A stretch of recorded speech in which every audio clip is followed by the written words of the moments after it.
Hi வணக்கம், this is your Siva street. நம்ம இப்போ இங்கே வந்திருக்கோம்னு பார்த்தீங்கன்னா ஸ்ரீ ருத்ரபூலிங்கேஸ்வரர் கோயில்கிட்ட நம்ம வந்திருக்கோம்.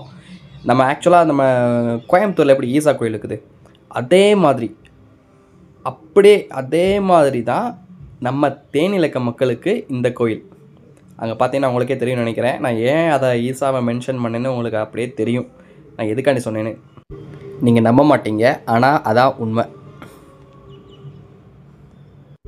கரெக்டாக என்ட்ரன்ஸில் நம்ம சாமியை கும்பிட்டுட்டு உள்ளே போய் பார்ப்போம் என்ன இருக்குதுன்னு நான் உங்களுக்கு காமிக்கிறேன். உள்ளே வாங்க. அப்புறம் இந்த என்ட்ரன்ஸில் இன்னொன்று ட்விஸ்ட் இருக்குது. நான் உங்களுக்கு லாஸ்ட் வீடியோவில் காமிக்கிறேன். நான் இதான் நம்ம உள்ள கோயிலுக்குள்ளே போகிறதும் ஆக்சுவலாக இது ஒரு கொகை மாதிரியே இருக்கும். ஃபஸ்ட்டு பிள்ளையார் வச்சுருப்பாங்க. உள்ளே நான் உங்களுக்கு காமிக்கிறேன் பாருங்கள். இன்னும் என்னென்ன இருக்குதுன்னு நீங்களே பாருங்கள், நம்பவே முடியாது. இதான் என்ட்ரன்ஸ் உள்ளே அந்த கோவைக்குள்ளே போகிறது. நீங்கள் ஃபுல்லாக பார்த்தீங்கன்னா எவ்வளோ லிங்கம் இருக்குன்னு மட்டும் நீங்களே பாருங்கள். அவ்வளோ லிங்கம் இருக்குது. அது எனக்கு ஆக்சுவலாக எவ்வளோ கவுண்டுன்னு தெரில. இங்கே அத்தனை லிங்கம் இருக்குது. எவ்வளோ தூரம் பாருங்கள். இன்னொன்று என்னென்னா, இந்த கோவில் ஒரே ஒரு ஆள் தான் கட்டிக்கிருக்காரு மீன்ஸ் அவர் கொத்தனார்னு நினச்சிடாதீங்க. அந்த சாமி அவர் ஒரு பக்திமிக்க இவர். ஸோ அதனால் அவர் ஆக்சுவலாக ஸ்டோரி அவரோட கனவில் இந்த இடம் இங்கே தான் எனக்கு வேணுங்கிற மாதிரி சாமி சொன்னதாக சொல்கிறாங்க. ஸோ அதனால் அதுக்காண்டி தன்னோட காசு எல்லாத்தையும் செலவழித்து இங்கே கட்டிக்கிருக்காரு இந்த கோவிலை. பாருங்கள் எப்படி இருக்குன்னு பாருங்கள். எத்தனை லிங்கம் பாருங்கள். சுற்றி போயிட்டே இருக்குது. உள்ள மெயினான சாமி இங்கே தான் இருக்குது. அங்கே தான் ட்விஸ்டேவும் நான் உங்களுக்கு காமிக்கிறேன். வாங்க என் கூட பாருங்கள் எப்படி இருக்குன்னு. லைட்டிங் வச்சுக்காங்க, இல்லைன்னா அவ்வளோதான். செம்ம இருட்டாக இருக்குது உள்ள. அப்புறம் இன்னொன்று, இந்த இடத்த பராமரிக்க அவ்வளோ ஆளும் கிடையாது, ரொம்ப கம்மி தான். இருந்தாலுமே அவங்க முடிஞ்ச அளவுக்கு நீட்டாக வச்சுருக்காங்க. இன்னும் வரனால நிறையா நல்லா வைப்பாங்கன்னு நினைக்கிறேன். இங்கே பாருங்கள், அந்த கோயிலோட என்ட்ரன்ஸ் கிட்ட நான் சொன்னேன்னா ஒரு குகை இருக்குன்னு, அதுக்கு பக்கத்தில் ஒரு முருகன் சிலை இருக்குது. இதான் என்ட்ரன்ஸு. நந்தி பகவான் இங்கே இருக்கார். அந்த பக்கம் தனி இது. நான் அதை அப்புறமேல் காமிக்கிறேன். இதான் என்ட்ரன்ஸு. இது என்ன ஹைட்டில் பாருங்கள் உள்ள என்ட்ரன்ஸ் போகிறதுக்கு. உள்ளே போயிட்டே இருக்கும். இங்கே பார்த்தீங்கன்னா இங்கே ஒரு நல்ல போன தான் ஒரு ஹைட்டே ஏறுது. ரொம்ப பிரம்மாண்டமாக. இப்போ இன்னும் வந்தப்போ தான் கொஞ்சம் ஹைட்டே கொஞ்சம் இருக்குது உள்ள. ஒரு முனிவர் தவத்தில் இருக்கார். நம்ம கூட அந்த முனிவர் சாமிகிட்ட கொண்டு இருப்போம். நிலையில் இருக்கார். பாருங்கள், உங்களுக்கு நான் சிவனை காமிக்கிறேன். இங்கே ஒரு சிவனுக்கு தான். இதான் நீங்கள் மெயினான சிவன் நினைப்பீங்க, அதான் இல்லை. உண்மையிலே அந்த ஒயிட் கலருக்கு பார்த்தீங்களா, நேரில் பார்த்தீங்கன்னா செம்ம கூஸ் பம்பாக இருக்கும். அதான் உண்மையான சிவன். அங்கே என்னால் ரொம்ப நேரம் எடுக்க முடியல. அங்கே ஆள் சத்தம் போட்டாங்க, அதனால் எடுத்துகிட்டு வந்துட்டேன். நான் போன கீழே இறக்கி நம்ம சாமி நம்பலாம். ஆனால் இது மாதிரி இந்த ஈட்டி போடுறது, சூலாயுதம் வரைகிறதுலாம் எதுக்குன்னே எனக்கு தெரில. எனக்கு தெரிஞ்சால் யாராவது சொல்லுங்கள். இப்படி பண்ணி வச்சுருக்காங்க இந்த இடம் ஃபுல்லாக. இடத்தையே இப்படி பண்ணி வச்சுருக்காங்க. அப்படியே நம்ம வெளியே வருவோம். இங்கே பார்த்தீங்களா எப்படி இருக்குன்னு. இந்த பக்கம்தான் ஒரு அம்மன் இருக்காங்க.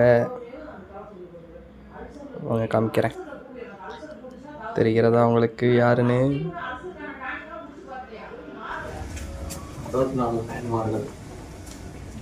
என்னது?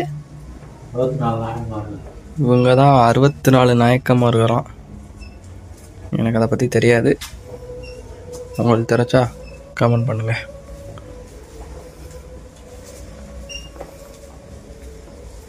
இது நம்ம வந்த இடம் இல்லை, இது இன்னொரு இடம்.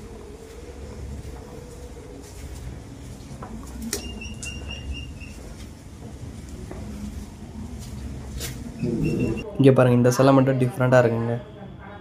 சம்திங் ஏதாவது ரீசன் இருக்கும், அதான் அப்படி வச்சுருக்காங்க கண்டிப்பாக. இங்கே இன்னொன்று சர்ப்ரைஸ் இருக்குது. இங்கே தான் குரு பகவான் இருப்பார். தெரியுதா அவங்களுக்கு? குரு பகவான் இந்த கோயிலில் குரு பகவான் வேறு இருக்கார் பின்னாடி. அடுத்து நம்ம இடத்த கவர் பண்ணுவோம். வாங்க. டைம் இல்லை நமக்கு. ஆல்ரெடி வீடியோ ரொம்ப. ஸோ ஃபைனலி நம்ம எக்ஸிட் வந்துட்டோம். சுற்றி முடிச்சு வெளியே போகிறோம். எக்ஸிட் தான் அதோட அவுட்டோர். வெளியே வந்தாச்சு. இவ்வளோ நேரம் இருட்டை பார்த்துட்டு வெளிச்சத்தை பார்த்து செம்மையாக டிஃப்ரெண்டாக இருக்குங்க. ஆக்சுவலாக இங்கே இன்னொன்று சொல்ல மறந்துட்டேன். இங்கே ஒரு பூசாரி இருக்கார். அவர் தெரிஞ்சால் ஃபோன் யூஸ் பண்ண மாட்டாங்க. தெரியாமல் எடுத்துக்கிறவங்க தான் இங்கே வரத்தில் பார்த்தோம். அவரை கரெக்டாக என்னால் கேப்சர் பண்ண முடியல. இந்த லிங்கம் மட்டும் சாந்தமாக இருக்கா. இது சதுரகிரியில் இருக்குமாமா. எனக்கு இதை பற்றி தெரியாது.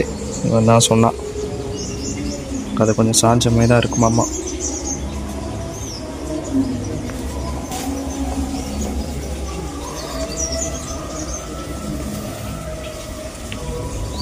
இங்கே ஒரு பூசாரி கதை அவர் தெரியாமல் தான் ஃபோனில் எடுத்துக்கிருக்கோம் வீடியோ. தெரிஞ்சு பார்த்தாருன்னா திட்டு வராமல் அந்த பக்கம் தான் உட்காந்துருக்காரு.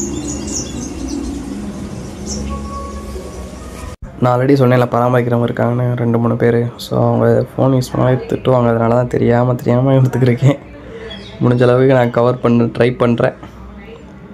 இங்கே பார்த்தீங்கன்னா இங்கே ஒரு சின்ன லிங்கம் இருக்குது. பின்னாடி அந்த இடத்துலாம் வில்வ மரம் பக்கத்தில் இருக்கும். கரெக்டாக நீங்கள் வந்தீங்கன்னா பார்க்கலாம். அகைன் நம்ம என்ட்ரன்ஸ்க்கே வந்துட்டோம். நான் பார்த்தா சொன்னேன்ல ஈசாவோட சிலை மாதிரி எங்கே இருக்குன்னு பெருசாக அங்கே தான் வந்துட்டோம். இங்கே இன்னொன்று என்னென்னா நம்ம இப்போ புதுசாக கட்டிக்கிருக்காங்க. நான் அதை காமிக்கிறேன் பாருங்கள். உங்களுக்கு இப்போ ஒரு தூண் மாதிரி தெரியும்னு நினைக்கிறேன் நல்லா. ஸோ அங்கே தான் இப்போ புதுசாக கட்டிக்கிருக்காங்க. ஆக்சுவலாக வேறு லெவலுங்க அது. உண்மையிலேயும் அந்த ஒரு ஹைட்டில் நீங்கள் பார்த்தீங்கனாலே உங்களுக்கு தெரியும். இந்த ஒரு ஹைட்டில் ஒரு சர்ப்பம் சுற்றி வந்து அங்கே சிவன் இருக்கார்ல, அது அவர் தலைக்கு மேலே வந்து அபிஷேகம் பண்ணுற மாதிரி நிற்க போகுது. அப்படி தான் கட்ட போகிறாங்க. ஸோ இதோட வீடியோ முடிச்சுக்கலாம். இங்கே ஒரு புத்தர் இருக்கார் பாருங்கள். உண்மையிலே இது டிஃப்ரெண்ட்டான கோயிலுங்க. கண்டிப்பாக லைஃப்பில் ஒன்ஸ் வந்தே பார்க்கணும். அதுவும் தேனியில் இருந்தீங்கன்னா கண்டிப்பாக வந்தே பார்க்கணும் நீங்கள். சரி, உங்களை நெக்ஸ்ட் வீடியோவில் பார்க்குறேன். Okay, bye bye.